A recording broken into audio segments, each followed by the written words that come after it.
SRKP government PG college Kishangarh Rajasthan से मैं doctor Kamlesh Preetwani associate professor in ABSD subject. Students, मैं आपके लिए बीकॉम पार्ट 1 का पेपर कॉस्ट अकाउंटिंग उसके इंट्रोडक्शन से स्टार्ट करती हूँ। जैसा कि आप लोग जानते हैं कि फाइनेंशियल अकाउंटिंग के अंतर्गत हम लोग कंपनी की फाइनेंशियल पोजीशन का पता लगाते हैं और इसके लिए हम लोग जो है जर्नल, लेजर और उसके बाद में ट्रेडिंग, P&L और बैलेंस शीट बनाते हैं।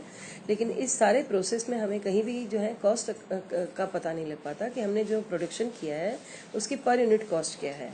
तो ये हमारे लिए बड़ा ही मुश्किल होता है कि हम जब भी जो है मैनेजरल कोई डिसीजंस लेना चाहें कि हम अगर हमारे पास में 4 प्रोडक्ट्स हैं तो हम किसी प्रोडक्ट को प्रोडक्शन करना चाहें और किसी का प्रोडक्शन क्लोज करना चाहें, तो ये मैनेजरल डिसीजंस हैं। या अपनी जो है एफिशिएंसी को अपन इम्प्रूव करना चाहें, अपनी प्रोडक्शन कैपेसिटी को बढ़ाना चाहें, तो ये सारे डिसीजंस जो हैं ये इस पर डिपेंड करते हैं कि हमें पर यूनिट कॉस्ट, हमने जो प्रोडक्शन किया उसकी पर यूनिट कॉस्ट हमें ज्ञात होनी चाहिए।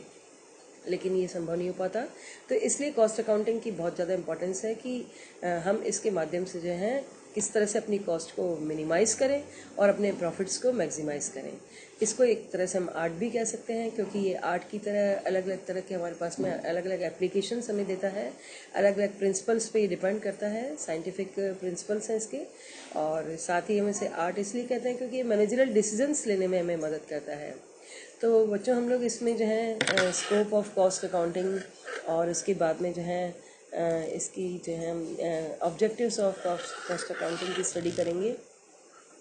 एडवांटेज ऑफ कॉस्ट अकाउंटिंग है और इसके साथ ही इसमें जो है किस तरह से जो है इसकी इम्पोर्टेंस क्या रहती है, इसके बारे में हम इसमें जो है आज डिस्कस करने वाले हैं। तो इसके जो मेन हम इसका जो स्कोप हम देखते हैं वो ये है कि कॉस्ट कंट्रोल और कॉस्ट रिडक्शन किस प्रकार से हो सकता है। तो किस प्रकार से जो है हमें इसको लिमिटेड स्कोप है इसका कि हम इसकी जो है कॉस्ट अकाउंटिंग जो है किस तरह से हम जो है कर सकते हैं। तो ये कॉस्ट रिडक्शन करने के लिए जो है इसको बेसिकली जो है यूज़ किया जाता है। हमारे पास में इसके अलग अलग टूल्स होते हैं, अलग अलग मेथड्स होते हैं, डिफरेंट मेथड्स हम यूज़ करते हैं डिफरेंट टाइप के बिजनेसेस में। जैसे अगर आपका प्रोसेस का काम है, अगर आप ऑयल का आपकी इंडस्ट्री है तो आपके पास में उस इंडस्ट्री में आपके पास में पहले ही आपकी प्रोसेसिंग है, क्रशिंग, उसके बाद रिफाइनिंग, उसके बाद में फिनिशिंग। तो इस प्रोसेस में जो है हम इसको जो है यूज़ कर सकते हैं प्रोसेस कॉस्टिंग को। अगर आपकी जो है कॉन्ट्रैक्ट का बिजनेस है तो आप उसमें जो है कॉन्ट्रैक्ट अकाउंटिंग को यूज़ कर सकते हैं।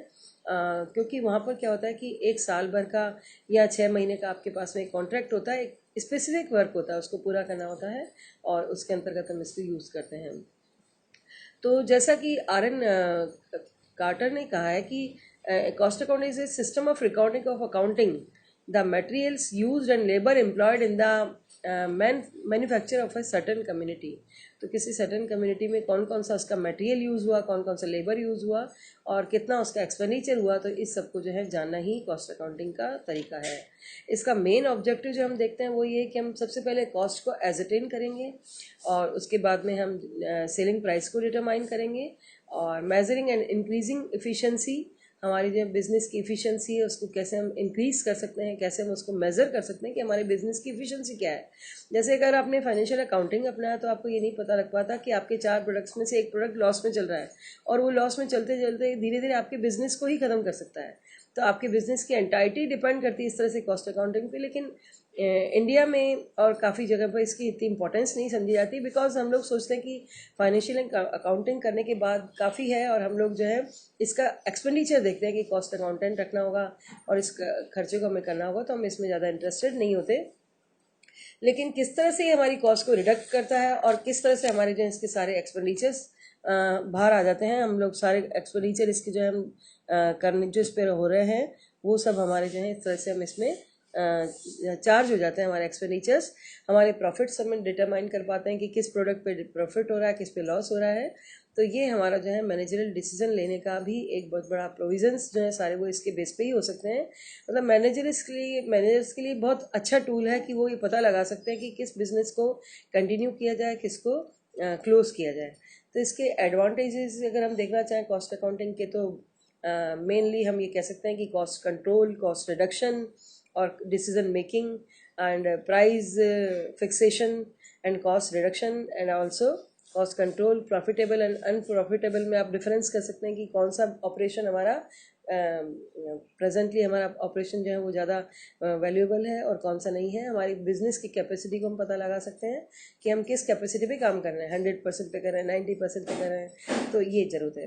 तो इस तरह से अभी जो मंदी का समय चल रहा है, हमारा जो कोरोना पीरियड चल रहा है उसमें मंदी चल रही है, तो उस मंदी में बच्चों ये समझ सकते हैं आप कि हम अपने बिजनेस, इसकी रिक्वायरमेंट हमें समझ में आती है कि हमें पता लगना चाहिए कि हमारी जो है कितनी इफिशिएंसी पे काम करेंगे। मार्केट की सर्च करके हम देख सकते हैं कि हमारी जो है कैपेसिटी क्या होगी।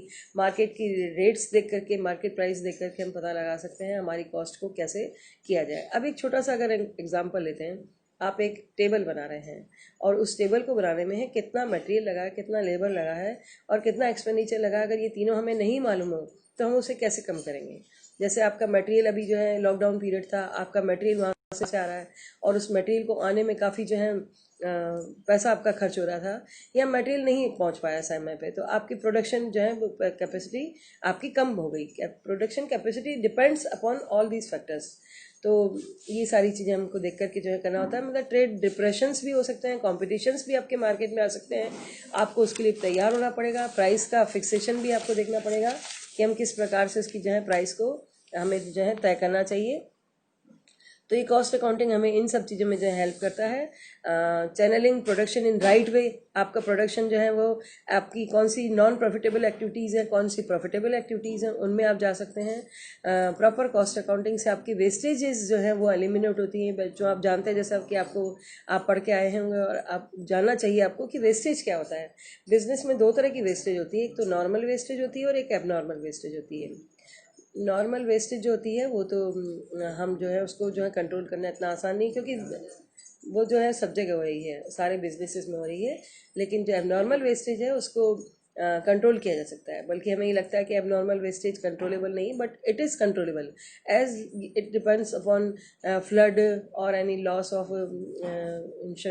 ऑफ आपका जो फायर है, या आपके जो है किसी प्रकार लॉस ऑफ थेफ्ट है, तो चोरी से किसी प्रकार से आपका अगर बिजनेस में कोई नुकसान होता है तो उसको कंट्रोल किया जा सकता है।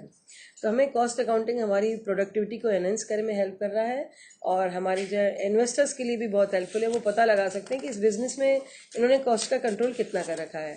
आज जो जापान और चीन है, इनकी वस्तुओं को हम यूज़ कर रहे हैं, उसकी वजह ये है, आप मोबाइल उनकी यूज़ कर रहे हैं क्योंकि वो सस्ते हैं। सस्ते क्यों हुए? क्योंकि उन्होंने जो है कॉस्ट को कंट्रोल किया। बहुत सिंपल सा फैक्टर है, सेल्स माइनस कॉस्ट बराबर प्रॉफिट। ये जो हम फॉर्मूले पे हमारी स्टडी है, इस बेस्ड है पूरी कॉस्ट अकाउंटिंग। तो सेल्स में से अगर आपको कॉस्ट माइनस करना, अगर कॉस्ट आपकी कम है तो आप जो है प्रॉफिट अपना एनहेंस कर सकते हैं, या फिर आपको सेल्स को बढ़ाना होगा तभी आपका प्रॉफिट एनहेंस होगा। बिकॉज अपने बिजनेस का मेन पर्पज ही प्रॉफिट कमाना है।